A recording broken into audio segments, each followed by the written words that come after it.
Muy buenas tardes para todos y todas. La Alcaldía de Medellín les da la bienvenida a la 18ª Fiesta del Libro y la Cultura, un espacio para disfrutar de las expresiones creativas que nos hacen vibrar en un latido común.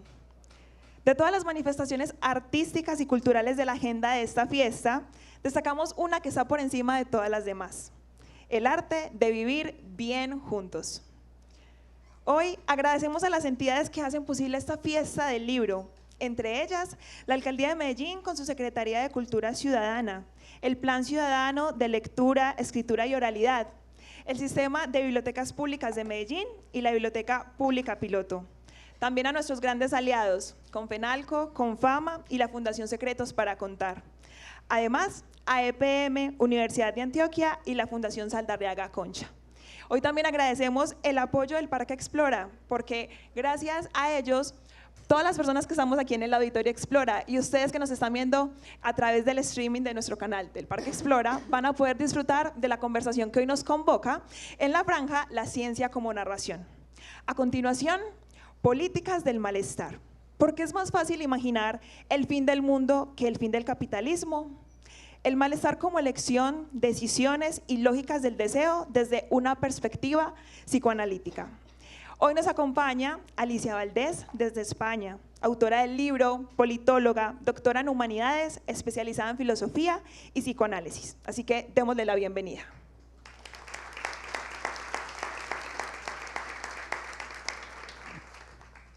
Muchas gracias por la presentación y bueno, quería extender también mi agradecimiento a todas las personas que estáis aquí, que vais llegando. La verdad es que estoy un poco abrumada y cuando yo me pongo nerviosa, que es lo que estoy ahora, mi síntoma es la tos. Entonces probablemente a lo largo de este conversatorio tenga una tos absolutamente estúpida y ridícula, que lo que está señalando es que estoy muy asustada de este momento. Eso y que se me caiga algo probablemente, así que bueno, os lo aviso. Y extiendo también ese agradecimiento, bueno, a Parque Explora por invitarme. Estoy muy contenta de estar aquí. De hecho, esta es la primera vez que hablo del libro. El libro aún no ha salido tampoco en el Estado español. No está a la venta todavía, sale la semana que viene. Entonces, bueno, presentarlo fuera de casa a veces es complejo, pero he de decir que también tengo que extender mi agradecimiento personal a Ana Ochoa, porque ha sido y es una fantástica, ¿cómo se dice?, persona que invita, anfitriona. Y me he sentido muy cómoda y también me he sentido muy acogida aquí. Dicho esto, yo no quiero hablar hoy del libro porque no se lo ha leído nadie, entonces tampoco voy a hacer como mucho spoiler, pero sí que quería plantear algunas de las ideas que rodean al libro. El libro, bueno, Política del Malestar. Antes me preguntaban, ¿cuándo lo escribiste, no? ¿O cuánto tiempo has tardado? En realidad son temas que he estado trabajando durante mucho tiempo dentro de la investigación que hago en la universidad, pero lo que más tiene este libro es vivencia, ¿no? Vivencia propia y también la vivencia de mis amigas, de decir, estamos hartas, hacemos un montón de cosas que nos hacen infelices y a la vez sentimos que no tenemos un margen de cambio, ¿no? Un margen de poder hacer una cosa algo diferente, ¿no? Esta idea de si realmente existe alternativa a un sistema que nos violenta y que nos explota, pero que realmente parece que no existe nada más allá. Dicho esto, el libro plantea diferentes ideas y un poco la manera, digamos, o cómo llego yo a intentar explicar el malestar a través del psicoanálisis tiene que ver con que, bueno, yo sentía que cuando estamos intentando explicar comportamientos políticos, se nos quedan cortos, ¿no? digamos, los paradigmas que tenemos.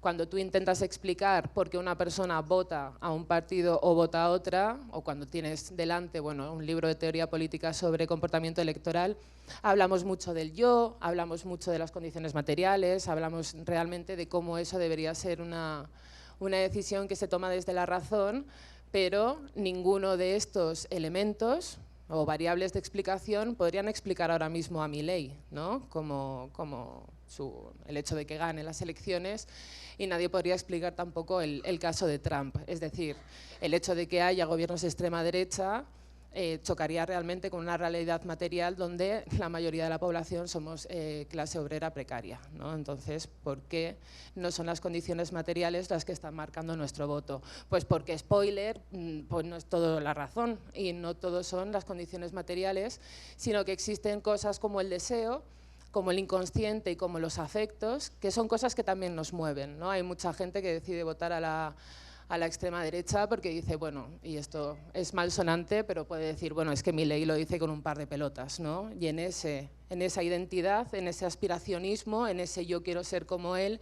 consiguió el voto, ¿no? Más allá de, por ejemplo, cuáles son en este caso, las condiciones materiales. Entonces, bueno, esto es una serie de ideas que aparecen a lo largo del libro, pero hoy me quería centrar en una que yo creo que, bueno, que nos pone a todas en un espacio común que tiene que ver precisamente con por qué es más fácil imaginar el fin del mundo que el fin del capitalismo. ¿Cómo llego yo a esta pregunta? Bueno, pues porque esto es una frase de un filósofo muy conocido, Jameson, ¿no? La frase es de Jameson, lo que pasa es que luego Zizek la repitió mucho durante Occupy Wall Street y entonces se asignó la frase a Zizek, pero no es de Zizek. Y luego Mark Fisher también la retoma en Realismo Capitalista, ¿no? Que es esta idea de, efectivamente, es más fácil imaginar el fin del mundo que el fin del capitalismo. Claro, ¿cómo llego yo al decir, estoy harta, ¿no? ¿Cómo puede ser que viva en una ciudad que odio, absolutamente precarizada, donde me paso mucho tiempo en el transporte público para llegar a un trabajo que también detesto y que además ese trabajo no me permite vivir en la ciudad, pero yo vivo en la ciudad porque tengo que tener ese trabajo, ¿no? Y dice, pero yo como he llegado aquí, y lo estás diciendo mientras te estás comiendo la cena fría de pie en la cocina, diciendo qué terrible es mi vida, ¿no? ¿Cómo he llegado a esto? Voy a hacer ya como un poco empezar a responder esta pregunta. ¿Por qué es más fácil? Porque ya lo estamos haciendo. Nos estamos cargando el planeta y efectivamente aquí nadie se está planteando qué hacemos con el capitalismo. Que si el capitalismo verde, que si el capitalismo sostenible. Bueno, yo no estoy a favor de ninguna de estas ideas y creo que además tenemos que darnos cuenta de que nos lo estamos imaginando. ¿Por qué es más fácil imaginarse el fin del mundo que el fin del capitalismo?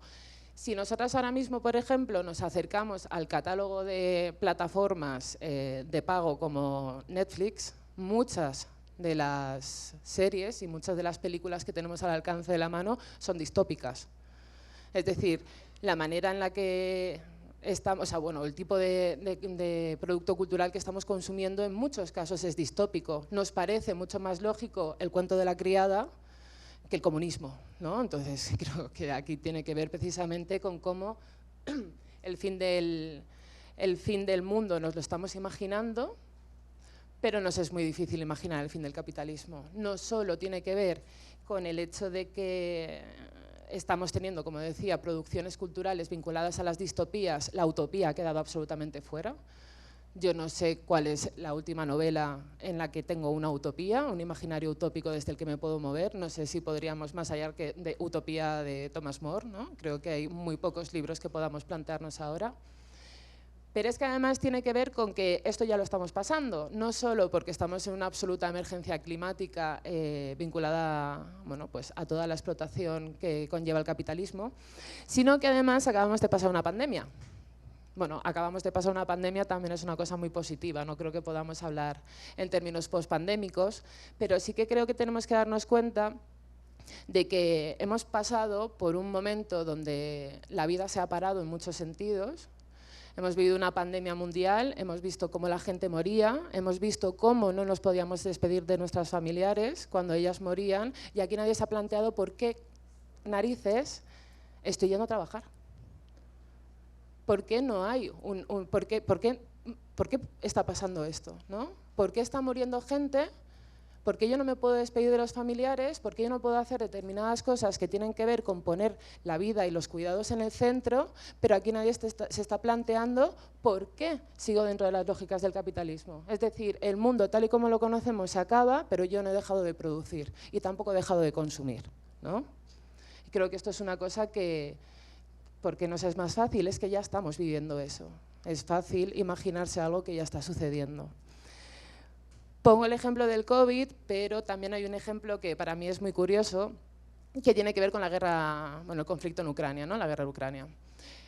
Obviamente, por temas geográficos, la discusión que teníamos dentro de Europa tenía que ver con el tema de la amenaza nuclear, ¿no? La posibilidad de un ataque nuclear o la posibilidad de que se atacara una de las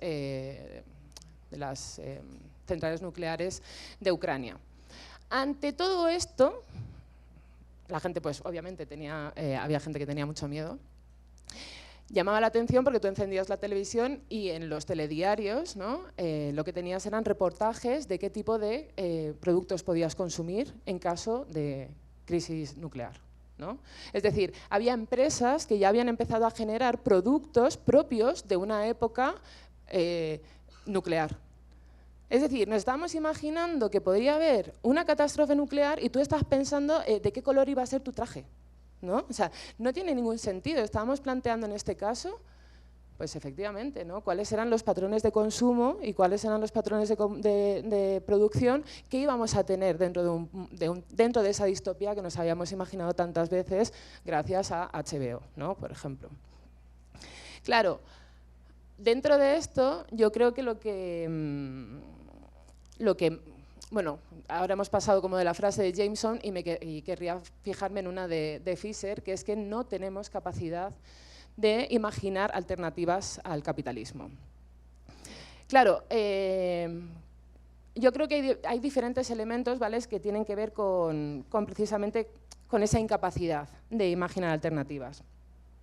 Primero, ¿cuáles son los factores que permiten o que posibilitan esta incapacidad? Bueno, yo creo que hay una serie de elementos que hacen que nos permiten que algo sea imaginable y que hacen que nos permiten que algo sea inimaginable.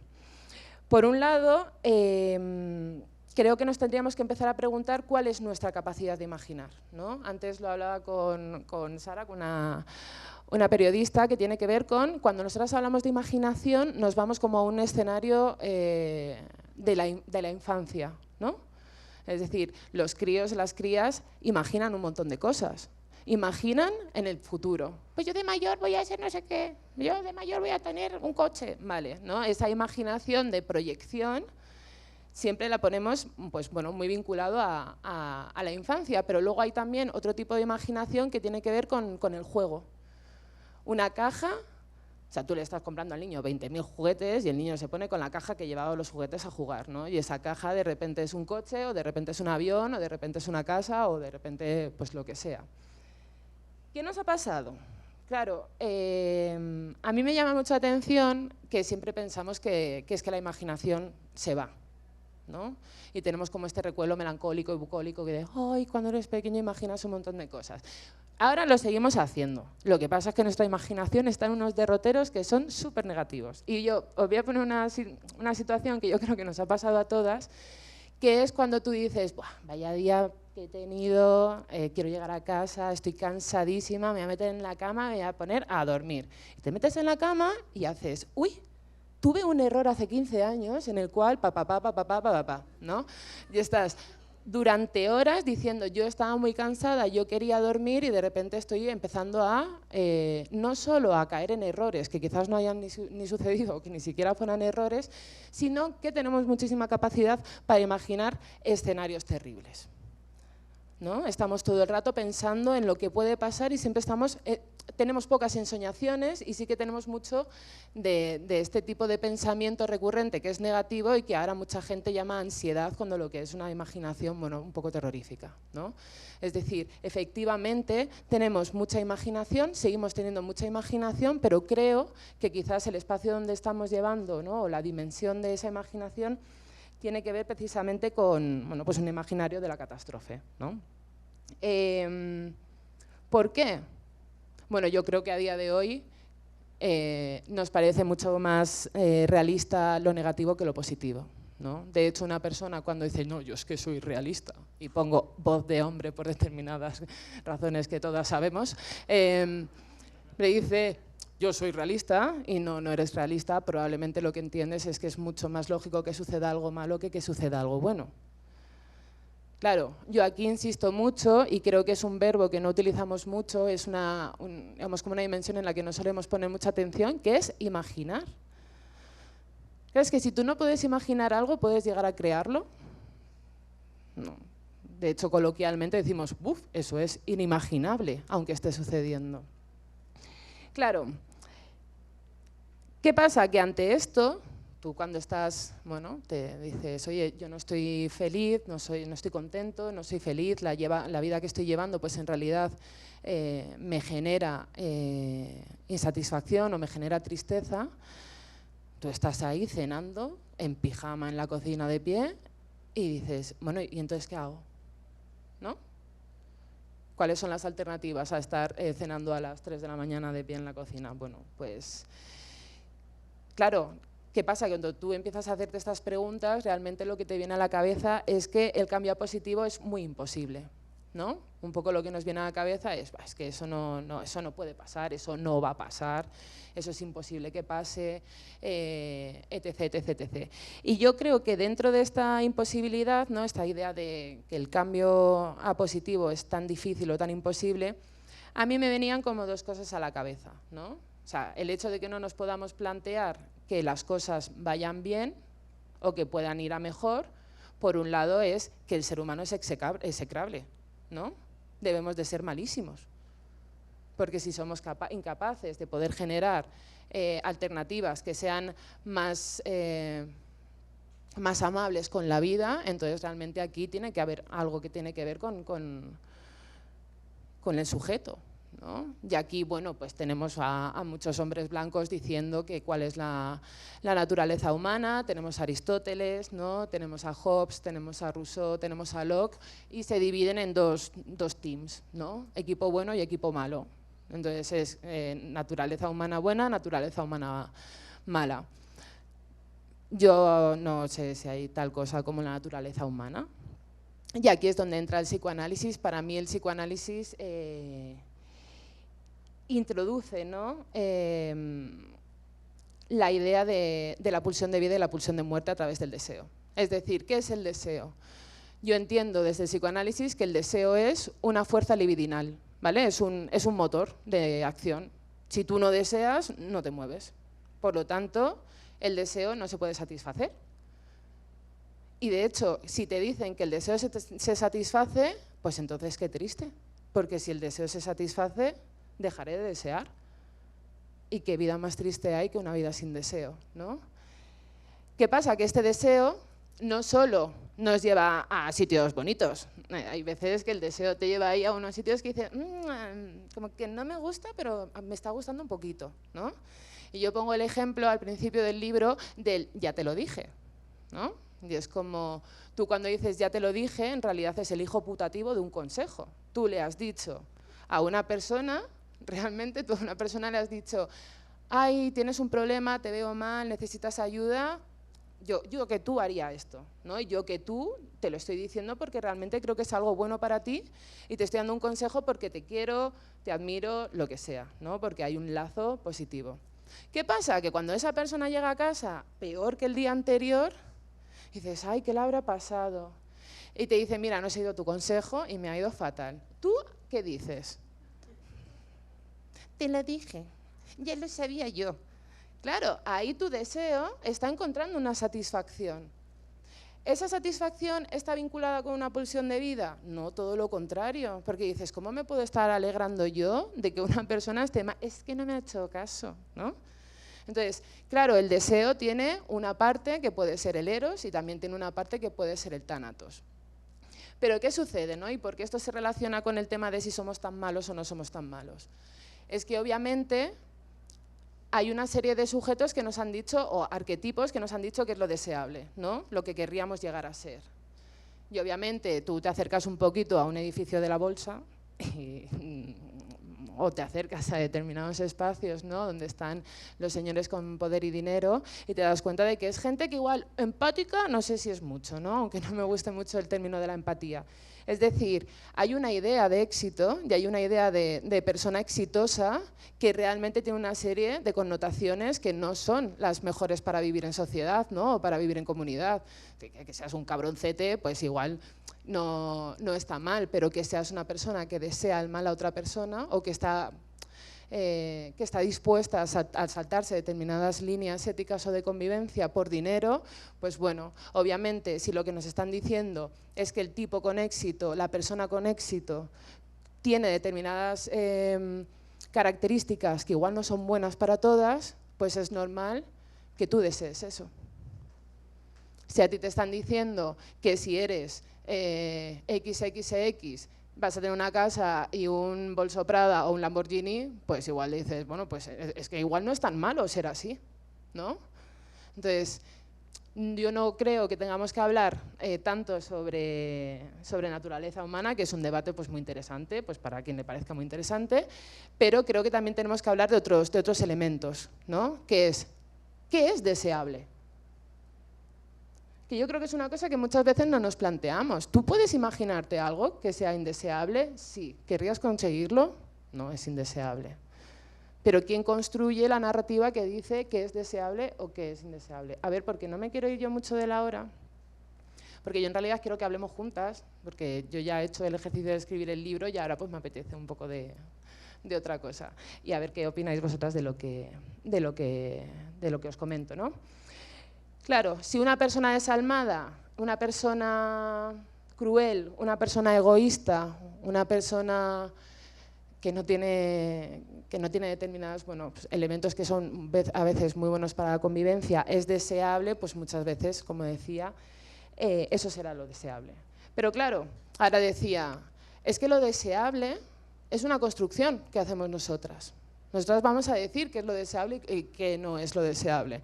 Una de las maneras donde se puede ver esto tiene que ver precisamente con cuál es el arquetipo o el canon de belleza de una época, ¿no? O sea, ahí estamos viendo cómo lo deseable realmente es una construcción que se ha hecho, iba a decir entre todas, pero bueno, no todas tenemos la misma parte, ¿no? Dentro de esa construcción. ¿Por qué? Porque efectivamente hay diferentes poderes que dan forma a eso que consideramos deseable. ¿Cuál es uno muy grande? Los medios de comunicación de masas, por ejemplo, ¿no? Es decir, lo que yo enseño en la televisión, lo que yo enseño en los medios de comunicación, en un periódico, en una radio, es lo que existe. Lo que no enseño es lo que no existe. También te pongo una narrativa y te digo sobre las cosas que existen, cuáles no deberían existir. O cuáles son buenas y cuáles son malas. Los medios de comunicación opinan mucho, como todo el mundo, pero bueno, todo el mundo tiene una opinión. ¿Qué sucede? Que cuando tú tienes una plataforma como un medio de comunicación de masas, un canal privado, por ejemplo, de televisión, tienes mucha más capacidad de establecer qué es lo deseable y qué es lo no deseable. Tenemos esto, pero lo que tenemos también es, bueno, dentro de la cultura tenemos muchos elementos que nos van a decir qué es lo deseable y qué es lo indeseable. Antes hablaba con Sara, de nuevo, que es que justo hemos terminado la conversación y estábamos hablando que esto también es una cosa que está pasando mucho en el Estado español, que es gente joven, éxodo rural. Pasamos de las ciudades, no podemos seguir viviendo aquí, somos infelices. Y entonces era el rollo de, mujer sola se va al campo, peligro, peligro, le puede suceder algo, sí, como si no nos sucediera cuando nos casamos en Francia, por ejemplo, ¿no? Como si no nos sucediera cuando vivimos en una ciudad, como si no nos sucediera muchas veces cuando vas con determinados familiares. Es decir, las cosas siguen sucediendo en todos esos espacios, ¿no? La cosa es que, claro, tú dices, jolín, no me gusta la ciudad, ¿vale? O me gusta, pero mira, es que yo la vida que llevo en la ciudad es muy precaria. Y digo, jolín, pues igual con el sueldo que tengo puedo tener una casa mejor, puedo tener una experiencia mejor, puedo tener una calidad de vida mejor y quizás yo no me puedo permitir tener hijos o hijas en la ciudad, pero sí me lo puedo permitir en el campo, ¿no? Tú dices, jolín, esto es súper apetecible. Pero ¿qué es lo que te están diciendo en realidad sobre esta narrativa? En el campo nadie tiene trabajo. ¿Cuántas de vosotras teletrabajan muchas veces, ¿no? Eso por un lado. También tiene que ver con el hecho de que te digan, te vas a aburrir. Porque en la ciudad hay un montón de actividades ¿quién ha ido al teatro en el último mes o quién ha ido a los museos en el último mes? Sí, vives en un sitio que hay un montón de museos, muchísima oferta cultural, pero es que tú estás hasta las narices ya de trabajar a las 10 de la noche y lo que quieres es meterte en la cama para intentar dormir, pero que tu cerebro te diga, hace 15 años, ¿no? Tú no hiciste esto. Entonces, esto es una cosa que tenemos que tener en cuenta. Claro, es como, no, es súper malo el campo por esto, pero luego tú dices, bueno, pero esto y esto no sucede en otros espacios, porque me están vendiendo que esa narrativa no es buena. Y esta sí es buena, ¿no? Esto creo que nos lo tenemos que plantear. Esto existe a nivel político, por ejemplo, el anarquismo, los movimientos estudiantiles, los movimientos sociales, los movimientos de resistencia, siempre están muy perseguidos y son malos, ¿no? Y la policía les persigue, la policía siempre es súper buena, si persigue a alguien es porque son malos. Claro, todo este tipo de relatos que tienen que ver con la resistencia y con los movimientos críticos hacen que no se desee eso, ¿no? Es decir, es que eso no es deseable, eso no deberías quererlo. ¿Qué sucede? Que efectivamente, por un lado, tenemos el rollo de, oye, ¿somos tan malos? ¿No? Volviendo al por qué nos es tan difícil imaginar cambios a mejor, ¿no? Que las cosas puedan ser diferentes. Vale, ¿somos tan malos? Yo te digo una cosa, si fuéramos tan malos, no sé cómo llevamos tanto tiempo en la Tierra. Porque si una especie consigue sostenerse, es porque se está sosteniendo entre las diferentes personas, en este caso, que conforman esa comunidad. El ser humano solo no se monta una startup en el garaje de su padre. Eso no existe. Un bebé cuando nace tiene la necesidad de que haya otro cuerpo que lo cuide. Y entre nosotras también sucede, ¿vale? Entonces, toda esta narrativa hay que empezar a, digamos, como a desmigar. No sé qué estaba hablando, ¿de qué estoy hablando yo ahora? Me he perdido, porque era lo de si somos tan malos. Claro, ¿qué sucede? Más allá de las ideas que podamos tener teóricas a si existe o no existe tal cosa como la naturaleza humana, lo que estamos teniendo es todo el rato un relato que te dice que si quieres puedes, por ejemplo. Claro, si quieres puedes, y que no has podido, qué fracasado, ¿no? Tú lo estás haciendo mal. O ya no solo es que lo estés haciendo mal porque si quieres puedes, es que igual no lo querías tanto. Tienes que desearlo más. Entonces, claro, si tú no has triunfado en un sistema capitalista porque no has podido, eres un loser, porque claro, aquí estamos otra vez con el tema de la voluntad, ¿no? Tú deberías poder hacer esto, tu voluntad, tú lo que tú quieras lo vas a conseguir, y si no lo consigues, entonces es culpa tuya. Porque claro, aquí no estamos metiendo conceptos como pueden ser, por ejemplo, las condiciones materiales. Claramente tu apellido y tu código postal determinan cuáles son tu abanico de posibilidades en el mundo, ¿no? Y eso es una cosa que no tiene nada que ver con si quieres puedes o una taza que pone tú eres tu propio jefe, ¿no? Claro, ante todo esto dices, bueno, ¿somos tan malos? No lo sé, yo no he venido a contestar esa pregunta, desde luego. Luego está el tema que dices, vale, no podemos pensar en alternativas porque somos malos y no las podemos llevar a cabo. No podemos pensar alternativas porque las entendemos como indeseables, ¿no? Es decir, creo que también tiene que ver con esto. La capacidad de imaginar que tenemos tiene que ver con lo que deseamos. Si tú quieres conseguir determinada cosa, probablemente tu imaginación se active para llegar a conseguir esa cosa. Pero si te están diciendo que esa cosa tú no la deberías de desear, entonces probablemente no generes ni siquiera como, de ahí viene la creatividad, ¿no? Claro, si a ti no te están diciendo deberías desear una alternativa, quizás tú no te la puedas ni imaginar, ¿no? Que creo que tiene que ver también con la pregunta que traíamos hoy, ¿no? Claro, alternativa, tal, no sé qué, cambios, cosas. ¿Dónde están? ¿No?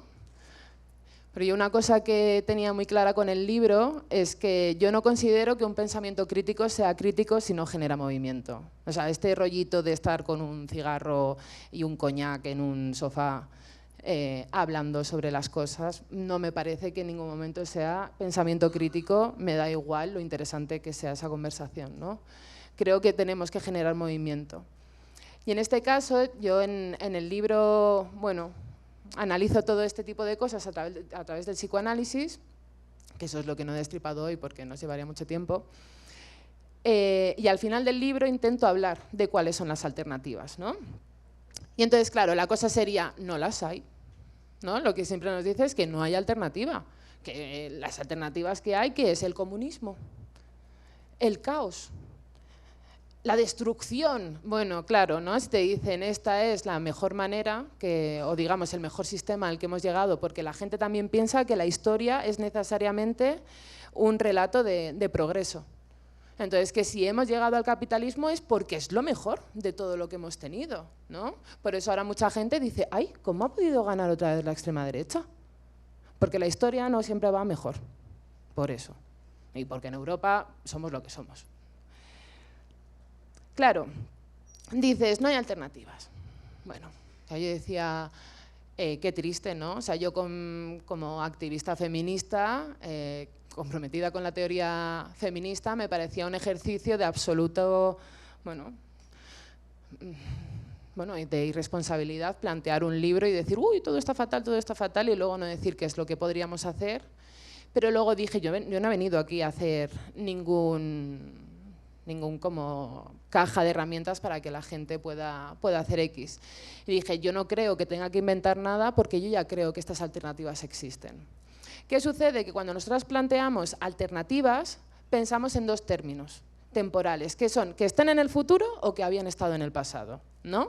Es decir, planteamos el tema de las alternativas. Bueno, hay que hacer sacrificios, hay que esforzarse, porque desde las izquierdas pues somos muy aburridas también y estamos todo el rato que hay que sacrificarse y que hay que trabajar mucho y que hay que renunciar a muchas cosas. Y oye, el deseo igual tendríamos que movilizarlo de otra manera. Pero no puede ser que estemos todo el día sacrificándonos y todo el día, esto no me gusta, y que no estemos movilizando cosas como la alegría y como los cuidados, ¿no? Claro, no hay alternativas. Bueno, podrá haberlas. Tenemos que trabajar en que las haya en el futuro. Vale, la alternativa puede, quizás, en algún momento, llegar en el futuro. Y luego la otra manera en la que pensamos en la alternativa es la alternativa que ya ha sucedido. Bueno, es que hace 100 años se vivía de esta manera, o en tal época de la historia se vivía de otra, etc, etc. Pero es muy curioso que es que las alternativas nunca están en el presente. O sea, de repente están en el pasado y dices, pues cuando estaban yo no me había enterado, estaba yo por ahí, ¿no? Y dices, ¿cómo puede ser que siempre estén en una línea temporal que nunca compartimos? Entonces, claro, yo decía, bueno, no puede ser esto, ¿no? Entonces me puse también a pensar en por qué precisamente una cosa nos puede parecer una alternativa o no. Es decir, no puede ser que no haya alternativas en el presente, pero que luego sí que estén en el pasado. Entonces creo que tiene más que ver con qué considero yo que es una alternativa.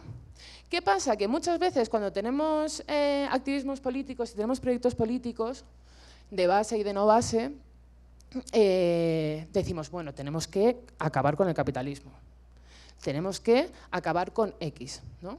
Bueno, X, sí, Elon Musk también estaría bien, pero no era eso a lo que me refería. X siempre será Twitter, además. Pero te dices, bueno, aquí hay que conseguir derrocar esto, tenemos que eliminar esto, tenemos que eliminar lo otro. Es decir, siempre pensamos que las alternativas son alternativas cuando son alternativas a la totalidad. ¿Vale? Es decir, si tú tienes un proyecto político que no es capaz de derrocar el que ya está puesto, un fracaso. Porque siempre pensamos desde la lógica del todo. Pensamos siempre en términos de hegemonía. Es decir, yo pongo como 3 ejemplos en el libro que son los medios de comunicación. ¿Cuál sería una alternativa, ¿no?, a los medios de comunicación de masa que básicamente se dedican a manipular? Ahora sabemos que hay mucho fake news y muchos bulos y que realmente, al igual que hay un lawfare, hay un mediafare, ¿no? Y hay una guerra política que se lleva a través de los medios de comunicación. Claro, ¿hay alternativas a estos modelos comunicativos? Sí. A mí me encantan los podcasts. Y me encantan las publicaciones independientes. Y me encantan los streamers. Bueno, no muchos, la verdad son pocos, pero hay algunos que son muy buenos y que hacen análisis político que me gusta mucho. ¿Existe una alternativa comunicativa? Sí. ¿Va un chaval desde su casa con un stream derrocar a un canal privado de televisión? No. ¿Pasa algo? Tampoco. Es una alternativa. Entonces, en esta cosa de la totalidad, yo lo que abogo es por dejar de pensar de esta manera en términos de hegemonía y en términos de absoluto, de tenemos que conseguir derrocarlo del todo, o si no, no ha valido, y empezar a pensar en lo que se denominan, bueno, yo denomino las lógicas del no todo político. No, no es todo. ¿Y qué? Es una alternativa. Entonces yo decido que ya no veo la televisión y que me pongo un podcast. ¿Que tú apagues la televisión va a hacer que al periodista fascista le despidan? No. ¿Pasa algo? Porque ese no sea el final de tu acción. ¿Qué es lo que tú querías con tu acción? ¿Tener una alternativa de comunicación o que al periodista lo echaran? ¿Cuál es lo que tú puedes conseguir? ¿Tener una alternativa de comunicación o que echen al periodista? Oye, pues mira, es que es David contra Goliat. Muchas veces. Está claro que los movimientos sociales no vamos a poder acabar con el capitalismo desde la cafetería de la facultad haciendo una asamblea feminista, pero eso no quiere decir que la asamblea feminista que tuvimos en la facultad no tuviera un impacto sobre la realidad que vivimos. Entonces, yo ponía el ejemplo de los medios de comunicación, pero también ponía el ejemplo de las monedas sociales, que no sé si las manejáis, lo explico un poco. Las monedas sociales son un tipo de comunidad económica que se generan a nivel local. Por ejemplo, en Europa, en la crisis del 2008, las monedas sociales tuvieron mucho impacto en el Estado español y también en el alemán. ¿Qué supone esto? Tú imagínate, llega crisis económica, pierdes el trabajo. Cuando pierdes el trabajo ya estás siendo expulsado del sistema laboral. La siguiente expulsión es la expulsión del sistema bancario. Por ejemplo, no te dan una hipoteca. No puedes pedir un préstamo y empezar un nuevo negocio. No puedes, ya has salido del sistema financiero y luego acabarás saliendo del sistema económico, oye, en total, ¿vale? Claro, tú dices, joder, he perdido un montón de derechos porque ya no tengo derecho, por ejemplo, a la seguridad social probablemente. Porque ya no tengo derecho a tener a mi hijo porque tiene una quita de custodia porque ya no tengo trabajo, ¿no? O porque me he quedado en situación de calle. Claro, ¿qué sucede? Que no tienes un sistema económico alternativo al que poder acudir. Pues las monedas sociales intentan ser ese sistema económico. ¿Qué es lo que haces? Os voy a poner el ejemplo que yo trabajo en el libro, que es la red económica del Puma. Esto fue en el casco histórico de Sevilla, en Andalucía, sur del estado, y lo que tenían eran, bueno, esto lo narra una mujer, ella se había quedado sin trabajo, había desaparecido ya del sistema laboral, ¿no?, a ojos oficiales, y también del económico. No tenía dinero, no tenía trabajo y tenía que hacer frente a una serie de facturas. Tenía una pequeña prestación social, creo, y con esa prestación podía pagar las facturas, algunas facturas de la casa. Y no encontraba trabajo. La crisis en 2008 fue muy grande en Europa. Se queda sin trabajo y lo que decide es, voy a hacer mermeladas para la red Puma. Ella hacía mermeladas y las vendía. Y entonces estas mermeladas, de hecho esto aquí yo creo que sería un proyecto guay, que es, guay, chévere, bien. Es que lo de guay, cuando lo dices fuera del Estado español, te das cuenta de lo estúpido que suena, pero es terrible. Pero, bueno, eso, ella tenía sus mermeladas y las mermeladas las vendía o por pumas, o una parte en pumas y una parte en euros. ¿Qué hacía con esos pumas? Obviamente no te puedes ir a la compañía de electricidad a decirle, no, hoy te voy a pagar con pumas, aunque la gente también se cree que vivimos de agradecimientos, ¿no?, muchas de las personas, y de colaboraciones. Y es como, bueno, yo al casero no le pago en colaboraciones. Dicho esto, claro, ella empieza a tener pumas. ¿Qué podía hacer con los pumas? Los euros los reservaba para aquellas cosas que tenía que pagar en euros necesariamente, y con los pumas lo que hacía era participar dentro del comercio de la propia red económica. Entonces había un chico que hacía diseño web, se había quedado sin trabajo y él lo que hacía era, a cambio de pumas, te monto la página web. Ella llegó a vender las mermeladas por página web y volvió a entrar dentro del sistema económico del euro. ¿El Puma va a luchar la hegemonía contra el euro? Pues no, ¿sabes? ¿Pasa algo? Tampoco. ¿Cuál era tu objetivo? ¿Que esa persona pudiera comer y tener una casa? ¿O que se fuera el euro? Es que también tenemos que tener un poquito de lógica de qué es lo que queremos hacer, No, en plan, pues yo no soy Britney Spears, ¿sabes? O sea, lo puedo intentar todos los días, pero es una cosa que yo no voy a poder conseguir, pues lo mismo con esto, ¿no? Y me parecía que era una opción muy buena, ¿no? Y era una alternativa que es presente. Esto existe. Hay ciudades en las que los alcaldes cobran en moneda social. Esto es una cosa que también se quiso hacer en una ciudad catalana, que era que que hubiera una parte del salario que se hiciera a través de la moneda social. Claro, ¿cuál es la tercera alternativa presente que yo manejo? Es precisamente el municipalismo, ¿no? Es decir, volver a lo micro. Realmente las alternativas existen y en muchos momentos las habitamos. O sea, hay alternativas a la familia y ya las estamos habitando. Hay alternativas que son las redes las redes de amigas, ¿no? ¿Qué pasa? Que es que tenemos la sensación de que las alternativas tienen que ser, pues eso, necesariamente algo que desbanque algo que ya está sucediendo y no cosas que son paralelas. Entonces, ¿qué sucede? Que tú en ese momento no le das importancia o piensas que es un proyecto que es fallido porque no está consiguiendo derrocar aquella cosa y luego cuando pasa el tiempo dices, bueno, es que, joder, sí que había alternativas antes, ¿no? Pero somos muy incapaces de ver lo que está sucediendo. Claro, retomando en este sentido la frase de Fischer, el realismo capitalista, para él es el hecho de que lo único que somos capaces de imaginarnos es el capitalismo. Yo cambio la frase de Fischer, es que yo creo que lo único que somos capaces de desear es el capitalismo, porque nos han hecho que el resto de cosas no la deseemos. Pongo un ejemplo, cooperativas de vivienda, ¿no? Esto funciona en Cataluña, Cataluña es como otro planeta muchas veces, y hacen unas cooperativas de vivienda con dinero público, la gente pone, es como funciona una cooperativa, pero para construir casas, ¿no? A ver, a mí me parece mucho más apetecible una cooperativa de viviendas que una hipoteca con un banco que probablemente se dedique a lo que se dedique con el dinero que tú le das, ¿no? ¿Pero qué te dicen? Cooperativa de vivienda, eso es de hippies, ¿no? Un poco por ahí. ¿Y si te toca un vecino que no te gusta, qué? Bueno, ¿y para ti no te pasa esas cosas también en la vida? Pero te están diciendo que eso es poco apetecible. O sea, al parecer, lo que nos debería apetecer y lo que deberíamos desear es una hipoteca con un banco privado que en el momento en el que no la puedes pagar te echa de tu casa. Porque nunca ha sido tu casa, ha sido la casa del banco y tú le estás pagando al banco. Entonces, ¿qué es lo deseable? ¿Realmente es que no podemos imaginarlas? Es que yo creo que nos han quitado la capacidad de desearlas. ¿Qué es lo deseable? Volvemos al comienzo de la presentación, ¿no? De la charla.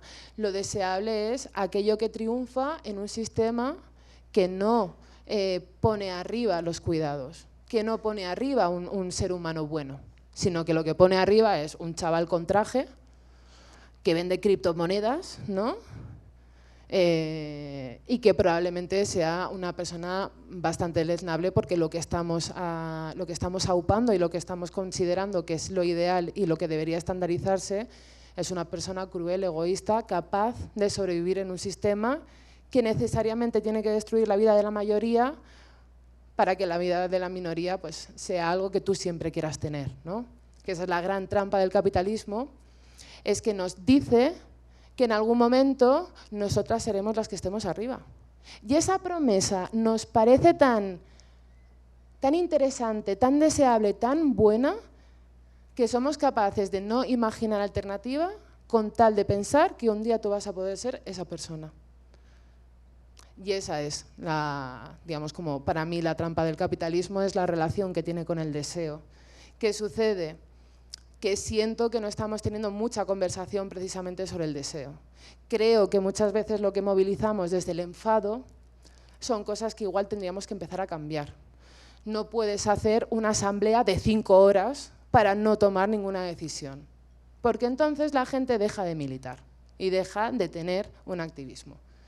Porque nadie puede soportar una asamblea de 5 horas un viernes por la tarde, porque además nos parece súper buena idea hacerla siempre los días que hay que descansar, ¿no? o ir a tomar algo.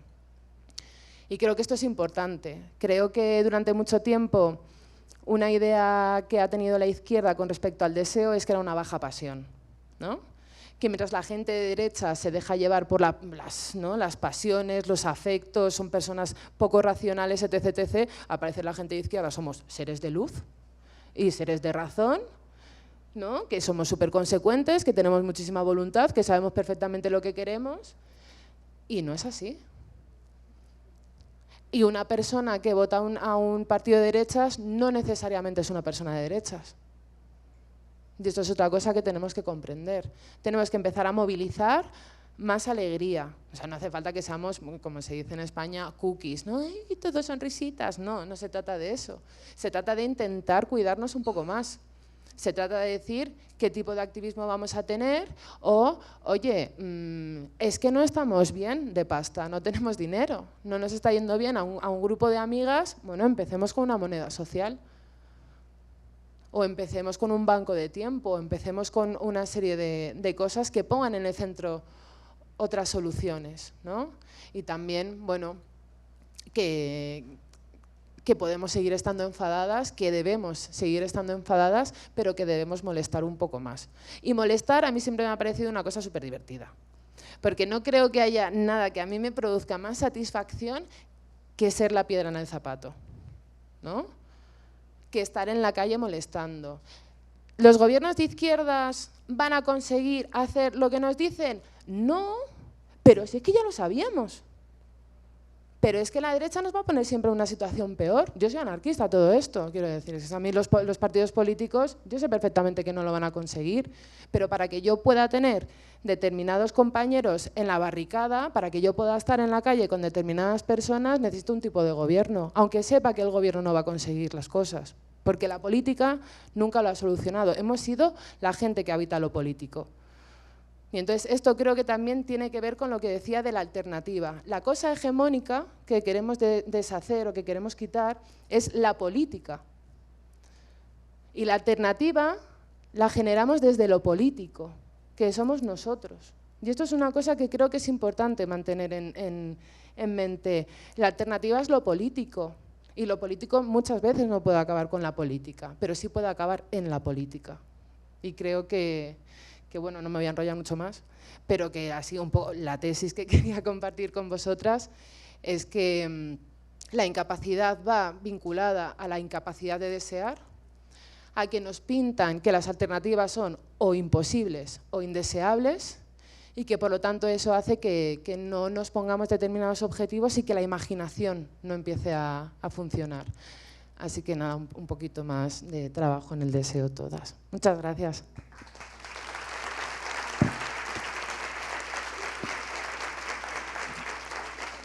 Que yo corto aquí para que habléis vosotras, no me dejéis ahora así un poco como en bragas y ¿sabes? Como, contadme cosas. Ay, qué bien. Mira que la primera suele ser más dura, así que...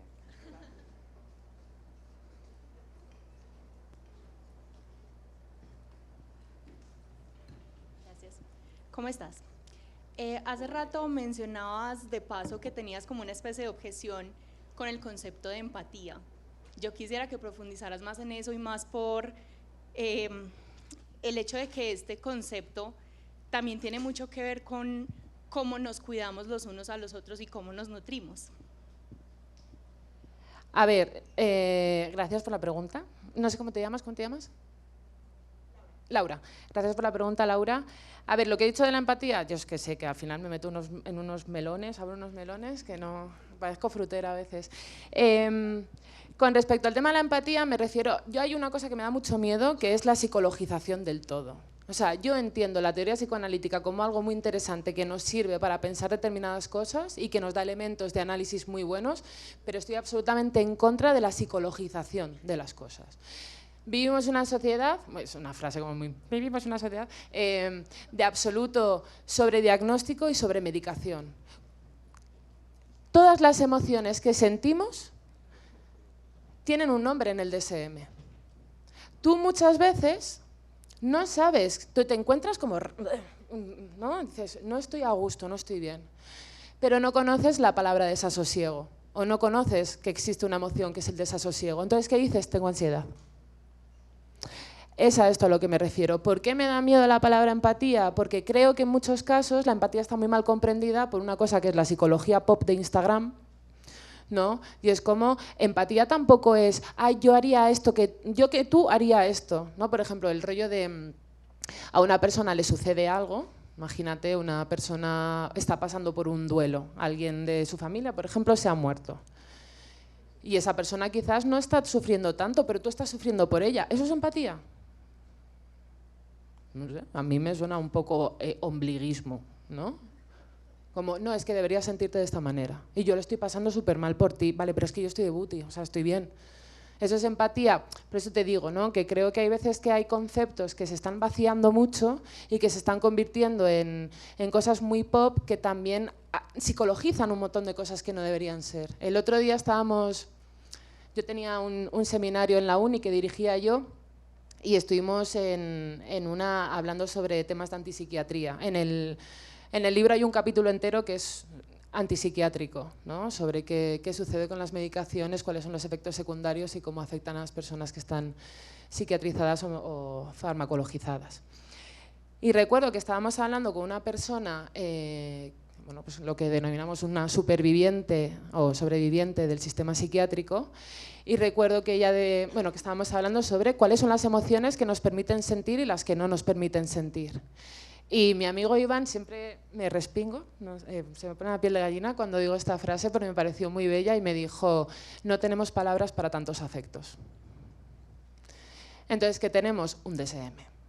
Por eso me da a veces miedo utilizar según qué conceptos. No sé, ¿sí? Bien. Buenas tardes. Por acá. Hola, ¿cómo te llamas? Hola, Diego. Diego, encantado. Dos pequeñas cositas. Pregunto hasta qué punto pudo haber influenciado en su postulado el materialismo histórico de Marx. Y la otra es, ¿dónde dejar la conciencia si somos seres que nos hiperestimulan el deseo? Gracias. Vale, materialismo histórico. No creo que se pueda ser de izquierda sin ser un poquito marxista, ¿no? Pero bueno, yo dentro de la internacional me quedé con Bakunin, entonces mi posicionamiento es diferente. El materialismo histórico no es una cosa que me inspire necesariamente, de hecho no creo en las ideas teleológicas, ¿no? Como tiene que suceder no sé qué y luego sucede lo otro. Yo estoy esperando la revolución desde hace ya pues, mucho tiempo, ¿no? Y el capitalismo sigue y yo todavía no he visto el advenimiento de la clase obrera, ¿no? Dentro del gobierno. Entonces, bueno, digamos que de Marx no me quedaría precisamente con el materialismo histórico, sino me quedaría pues, con cositas del Capital. Y con el tema de la conciencia, a ver, yo he de decir que cuando hablas de psicoanálisis y cuando hablas también de descentrar el yo, muchas veces nos entra un poco el miedo y el miedo nos lleva a pensar, ¿qué pasa? ¿Que el psicoanálisis aboga por una especie de no ser? No, para nada. La conciencia existe y está, pero no está en el centro. Y no está siempre. Es que no siempre somos conscientes. Entonces no sé por qué le estamos dando tanta agencia. La agencia del sujeto pasa por la conciencia, pero no está centrada en ella. Entonces, ¿qué es la conciencia? Bueno, esto sería una discusión no para ahora. Yo sí entro en esos, pero bueno, como muy de andar por casa, porque una de las cosas que yo quería es que el libro se lo pudiera leer cualquier persona, no que necesitara ser una erudita en nada. La conciencia está, el yo está. Lo que pasa es que no está todo el rato y el yo no manda ni en su casa. Porque tú al final, yo decía, jolín, tanto yo, el yoísmo, tú eres tu propio jefe, tú puedes. Tú digo, tío, pues es que yo la mayoría de cosas que hago no las estoy haciendo ni desde la razón, ni desde la voluntad, ni desde el yo. Entonces, esta sí. ¿Se la espera? Pues no mucho, la conciencia. Pero también entender que bueno, la capacidad de un sujeto de autorreconocerse y tener autoconsciencia, efectivamente tiene que estar ahí. La cosa es que, bueno, no es, digamos, el motor de la agencia. Según mi opinión, no es el motor de la agencia del sujeto. Muy buenas tardes. Bueno, primero, muchas gracias por acompañarnos en Medellín y tengo varias como pues también como desde ese lugar del pensamiento crítico, Hannah Arendt planteaba precisamente el peligro de convertir el hombre masa y cómo nosotros efectivamente podemos dar las discusiones dentro del espacio público si tenemos la posibilidad de pensar por nosotros mismos.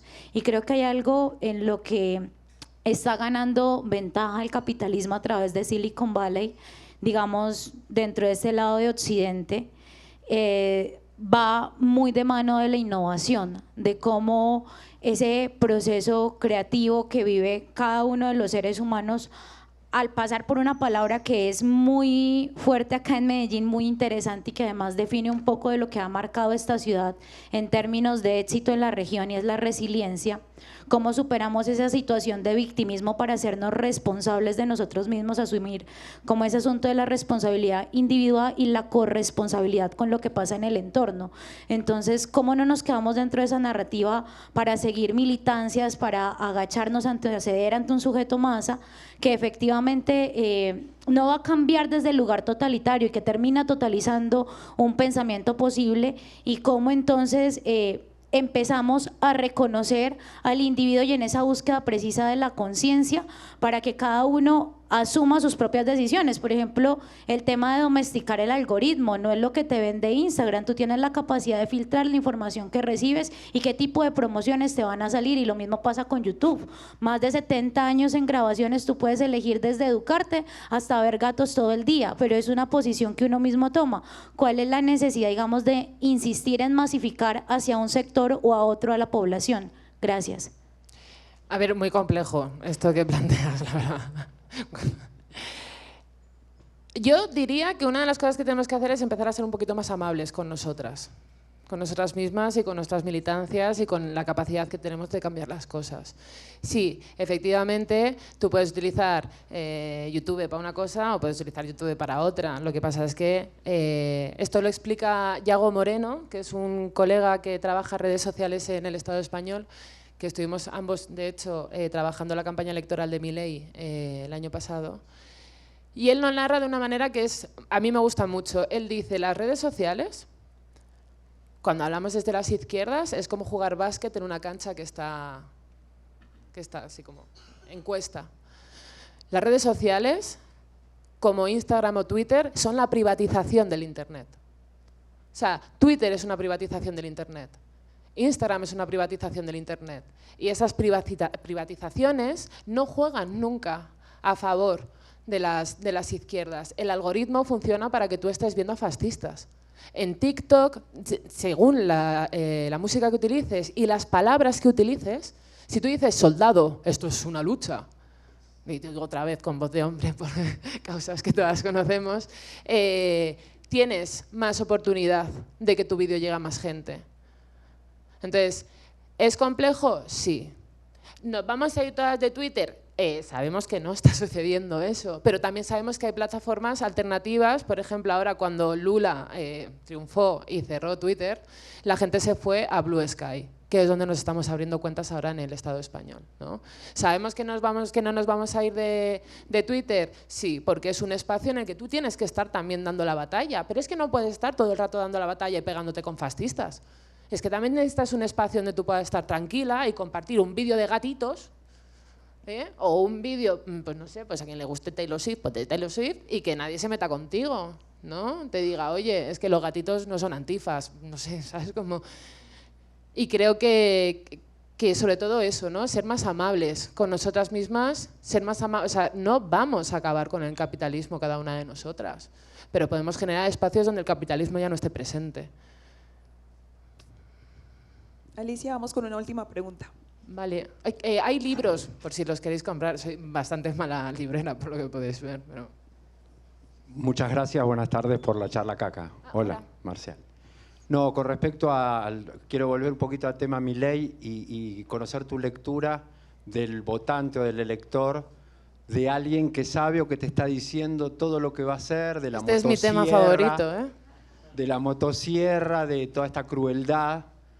Y cómo puede ser que, hablando del deseo, del odio vence al deseo, porque ya no creo en nada, estoy agotado, fastidiado de la política, cómo lees psicológicamente ese votante que está como metiéndose en la horca, prácticamente, o en la guillotina, abajo de la guillotina. A ver, lo de leer psicológicamente es aquí donde yo, igual que antes lo de la resiliencia, son como cosas que me chirrían mucho precisamente porque que yo abogue por el psicoanálisis no implica que yo abogue por la psicologización. Yo no puedo hacer un diagnóstico, primero en psicoanálisis no se trabaja con diagnósticos además, pero yo no puedo decir qué le pasa a una persona o qué no le pasa según a quién vote, ¿no? Pero sí que creo interesante lo siguiente. Milei lo que demuestra, o sea, cuando tú ibas allá, yo estuve en Buenos Aires octubre, noviembre y parte de diciembre. Yo me fui el 4 de diciembre, él tomó el poder el día 10, ¿no? Dice. De hecho, tengo aquí a mi Virgencita de Luján conmigo. Y claro, ¿qué era lo que estábamos viendo? Yo antes os decía que el deseo tiene como dos caminos por los que puede acceder, ¿no? Uno sería el eros y otro sería el tánatos, la pulsión de vida y la pulsión de muerte. Milei es la personificación de la pulsión de muerte. ¿Por qué? Porque habías tenido 4 años de muy buena oportunidad para poder hacer algo en ese país, para arreglar la que había liado Macri. Y lo que hicieron fue meter aquí como la bola esta del desierto, ¿no? Y esto fue un gran problema, porque tú lo que no puedes hacer es tener un país, creo que en ese momento la tasa de desempleo era del 4% y la de pobreza del 40%. ¿El trabajo dignifica a quién? Si con el trabajo no puedes pagarte un departamento. ¿Eso dignifica a quién? ¿A quién le dignifica trabajar? Al que no trabaja y cobra. Eso a mí me dignifica, es que ni siquiera me dignifica cobrar, porque el dinero no es lo que me da dignidad, ¿no? Claro, tú tienes una situación muy triste, muy violenta, o en un momento en el que aparece que efectivamente no hay alternativa y alguien te dice, caguenos, pues si no hay alternativa y todo está fatal, a tomar por saco. Acabemos con todo. Pulsión de muerte, destrucción, autodestrucción. La pulsión de muerte siempre va a estar en el sujeto. O sea, esto es como acaba el malestar en la cultura de Freud, que dice que la pulsión de muerte siempre va a estar. La cosa es cómo la vamos a canalizar. Por eso yo, esa pulsión de muerte, prefiero molestar. Y no cargarme a todo un sector poblacional simplemente porque me apetece, ¿no?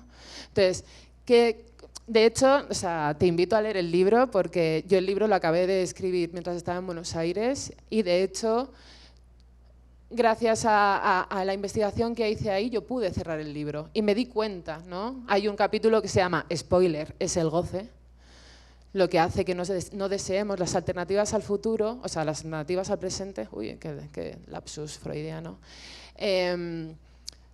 precisamente porque hay algo que nos gusta de la repetición.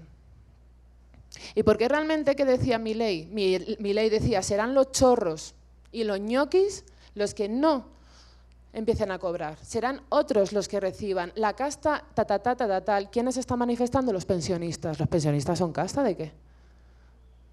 ¿Qué pasa? Que aquí también hay una cosa que tiene que ver con cómo entendemos el psicoanálisis, que es precisamente la identificación. Es que tú nunca te vas a identificar con el pobre. Tú siempre buscas identificarte con el rico, por eso existe la clase media, porque es aspiracional. Entonces, esos son algunos de los, digamos, como de los elementos que había en este caso, bueno, en la victoria de Milei, pero ya te digo que en el libro lo trabajo mucho. A ti. Pues ya está, ¿no? Pues una cervecita o algo ahora. Muchísimas gracias a Alicia Valdés, a todos ustedes que nos acompañaron aquí en el Auditorio Explora y también a todas las personas que estuvieron conectados a través del canal de YouTube del Parque Explora. Los invitamos a seguir conectados con toda la programación de la 18ª Fiesta del Libro y la Cultura. Una feliz tarde y las personas que deseen adquirir el libro de Alicia, está aquí afuera la editorial y también quienes quieran conversar y conocerla y firmar, también aquí afuera. Entonces los invitamos a que nos acompañen. Muchísimas gracias.